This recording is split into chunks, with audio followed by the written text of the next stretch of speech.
Ministria e Shëndetësisë dhe Mirëqenies Sociale në bashkëpunim me Programin e Kombeve të Bashkuara për Zhvillim dhe me mbështetje financiare të qeverisë së Suedisë përmes Agjencisë Suedeze për Bashkëpunimin Ndërkombëtar për Zhvillim, inauguroi këtë të martë qendrën Lilium për menaxhimin e krizave në rastet e dhunës seksuale në Vlorë. Ministri e Shëndetësisë dhe Mirëqenies Sociale, Evi Sala, theksoi rëndësinë e ofrimit të shërbimeve të specializuara dhe të menjëhershme për viktimat e dhunës seksuale, duke nënvizuar se kjo qendër përfaqëson një standard të ri të kujdesit të integruar dhe të ndjeshëm ndaj nevojave të mbijetuesve. Hapet qendra e dytë e këtij lloji në Shqipëri.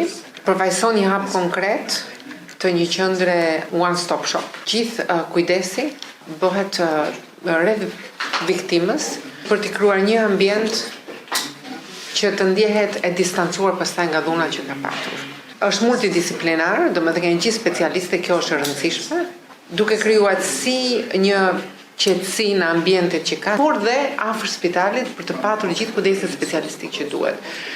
Përfshi dhe ginekologun, përfshi edhe suportin psikologjik që është shumë i rëndësishëm, si të viktimës, por edhe të nëse janë të rinj të fëmijëve që vinë me ta. Shumë e rëndësishme ne japim e shohim në kuadrin e gjithë familjes që cënohet. Si ministre e shëndetësisë, unë dua të theksoj se kjo që përfaqëson një model të ri të kujdesit, po jo vetëm shërbime shëndetësore që preka, por edhe shërbimet e tjera si trajtimi ekoligjor, mbledhja e provave, lidhja me sistemin e drejtësisë, të gjitha këto jepen në të njëjtin ambient dhe është rëndësishme për viktimat. Trajtimi i humanizëm i viktimave të dhunës është vërtet kyçi se si do të shkojmë më pas ecuria.